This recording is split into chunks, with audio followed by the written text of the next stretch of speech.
Today's topic is increasing and decreasing in brick stitch. I've brought out these big beads and light color thread to make everything easier to see.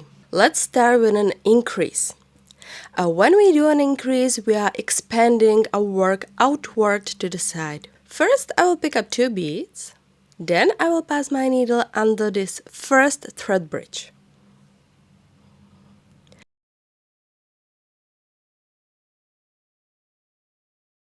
Now pass the needle up through the left bead.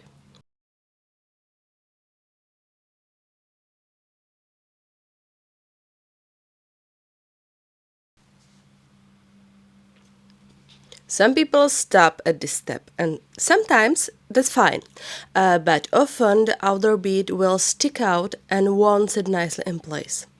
That's why I like to reinforce the connection. I do this by passing the needle down through the outer bead,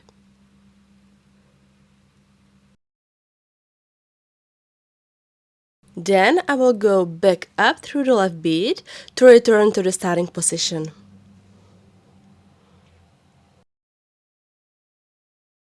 As you can see, I've increased the number of beads in this row and expanded the work outward to the side. From here, I continue with a regular brick stitch, passing the needle under the next thread bridge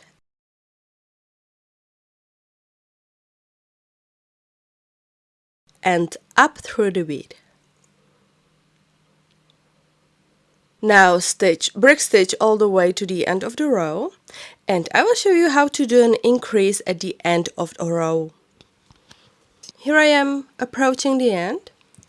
You will see the last thread bridge here, so stitch a regular brick stitch, passing the needle up through the bead. Now I need to add one more bead to the left side, but as you can see, there's no thread bridge left. To fix this, I will pick up a bead. Some people insert the needle under the same thread bridge, but I don't like to do that. Often the last bead ends up sticking out a little, like this. You can see how it doesn't sit right. I want the bead to sit neatly in place, and I achieve that by passing the needle directly through the last bead of the previous row. Pass the needle right through the hole of the bead.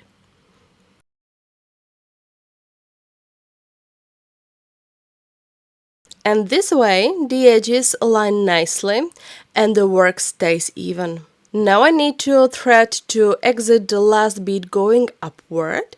To do this, I will pass the needle diagonally through these 2 beads. Then I will go down through the next bead and finally back up through the outermost bead. So, diagonally through these 2 beads upward.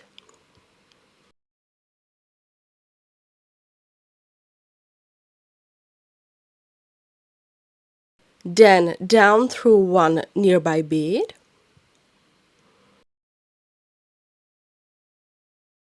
And finally back up through the edge bead. And now I'm ready for the next row. That's how you do an increase. Now let's move on to a decrease. Once again, I will pick up 2 beads, but instead of going under the first thread bridge, I will pass the needle under the second thread bridge.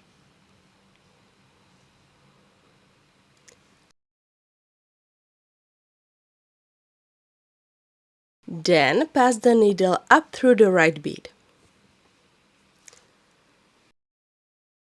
Some people stop here, but as you can see, the beads don't sit neatly next to each other. Sometimes they align nicely, but other times, like here, the bead doesn't sit right. That's not what we want. So I will reinforce the connection by passing the needle back down through the first bead.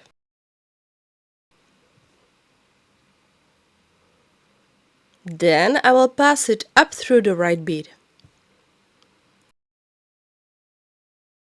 Pull tight, and now the beads are sitting perfectly next to each other. We have created a decrease, and the beads are now angled inward. Finally, let me show you how to do a decrease at the end of the row. To get here, I will continue with regular brick stitch. At the end of the row, a decrease is super simple. Just stitch a regular brick stitch, passing the needle under the last thread bridge,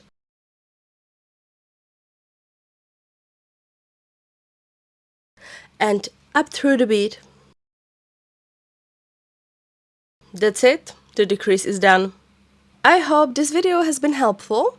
If you are just starting with brick stitch, don't worry, it's such a versatile and amazing stitch. If you try the tips I've shared in this and my other tutorials, I'm sure you will fall in love with it just like I did. Thank you so much for watching, and I will see you next time. Bye!